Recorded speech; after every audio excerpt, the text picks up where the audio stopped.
15,000 feet below the surface, we approach one of history's most legendary battleships. The Bismarck, Hitler's most feared weapon, now a tomb. After 80 years underwater, the steel is deteriorating, but her identity remains. The deep ocean's inhabitants have claimed this wreck as their own. Every corner holds remnants of the Third Reich's naval pride. We enter the command bridge, where Captain Lindemann made his final stand. The crew never abandoned their posts, even in death. These officers died doing their duty, trapped as the ship went down. Every movement here disturbs decades of undisturbed rest. The ship's bell, the insignias, a sacred artifact that once called this crew to battle. The deeper we go, the more alien this world becomes. Personal quarters where sailors spent their final moments.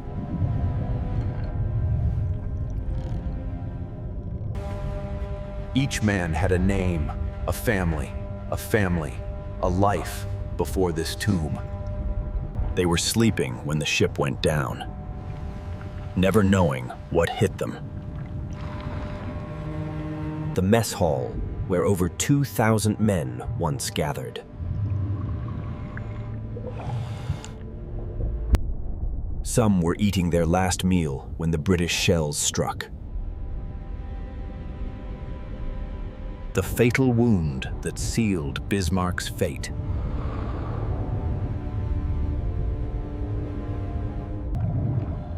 The engine room holds the darkest secrets of the ship's final moments.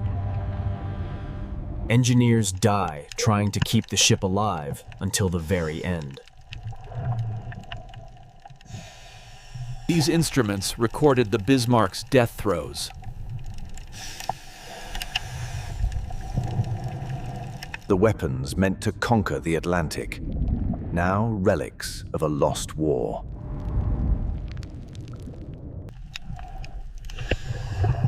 Officers carried these sidearms as symbols of their authority.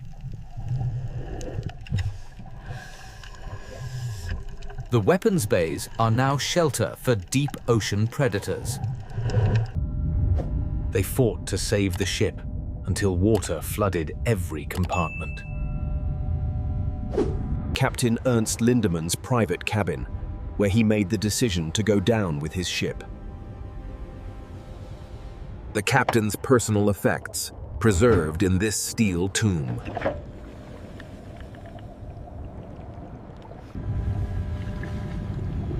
Every passage holds unexpected encounters with the deep's inhabitants. The ship's doctor, who treated the wounded until the end. Medical supplies that could not save the dying crew.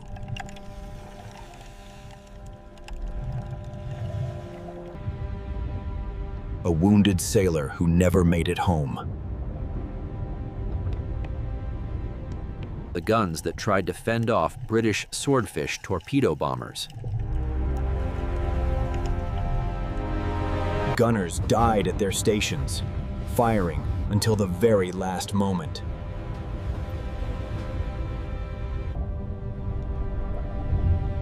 They spotted the British fleet, but could not escape their fate.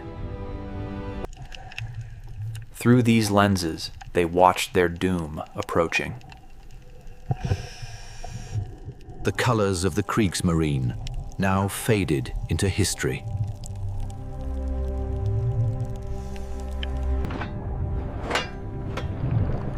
Provisions for a voyage that would never be completed.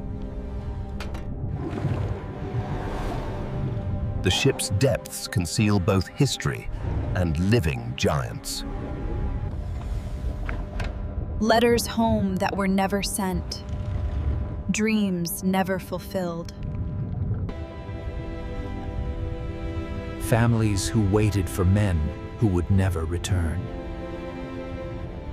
They were fleeing toward lifeboats when the water rushed in.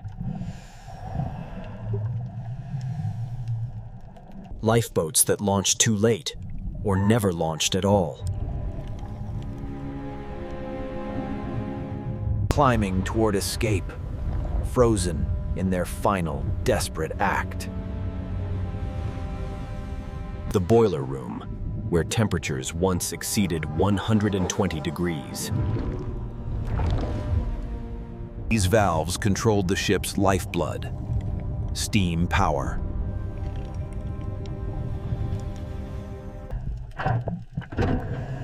Emergency equipment prepared for chemical warfare that never came.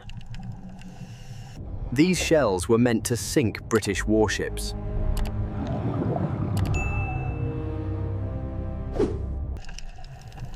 Made in Germany's war factories just months before the Bismarck's maiden voyage. Electricians who kept the lights on as the ship was dying.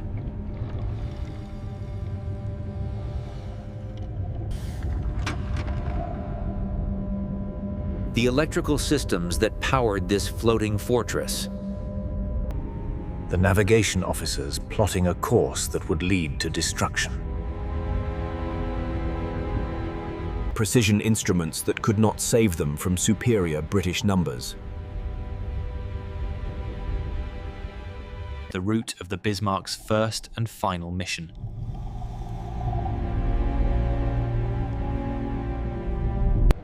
The logbook recorded every event until water rushed through these chambers.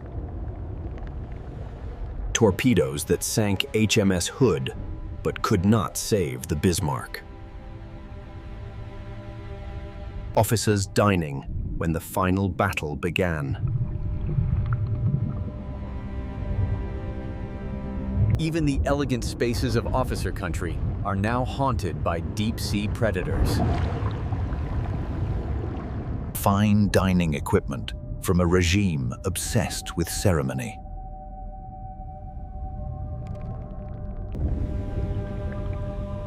Even in Hitler's navy, men turned to God in their final moments. The auxiliary bridge took over when the main bridge was destroyed. Voice tubes that carried orders from bridge to engine room. The last communication. Reporting uncontrollable flooding. The ancient sharks of the deep are the silent witnesses to this grave. The propellers that once drove this warship at 30 knots. The steering gear that could not outmaneuver the British fleet. One of dozens of hits that penetrated Bismarck's armor. Damage control teams fought fires and flooding simultaneously. Lower compartments flooded first, trapping crew below. Lower compartments flooded first, trapping crew below.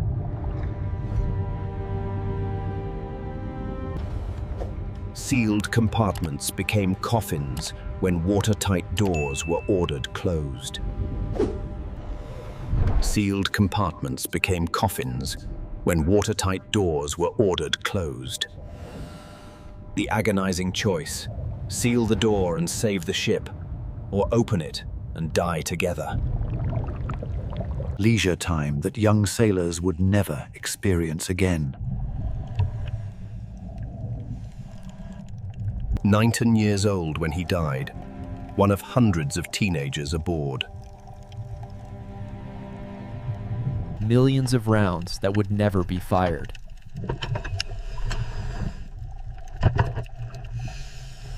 The ship's bakers, who prepared bread for 2,000 men daily. Food storage that became a frozen tomb.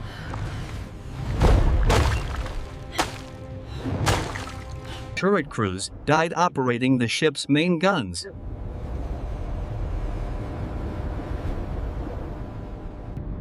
Admiral Lutyens commanded from here until the ship's final hour.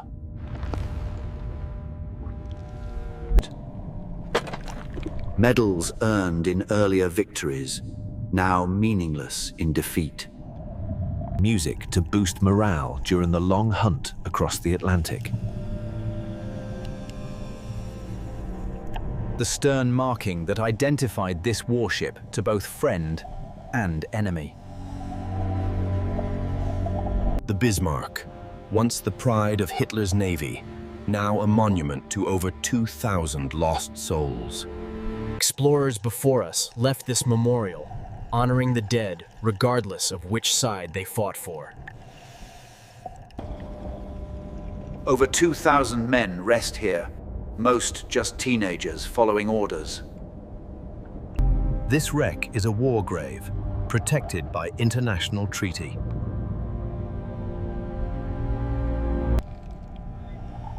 Our expedition documents the deterioration for future generations. May 27th, 1941, 10:40 a.m. In the moment Bismarck slipped beneath the waves. The Bismarck remains where she fell, 3 miles down in total darkness.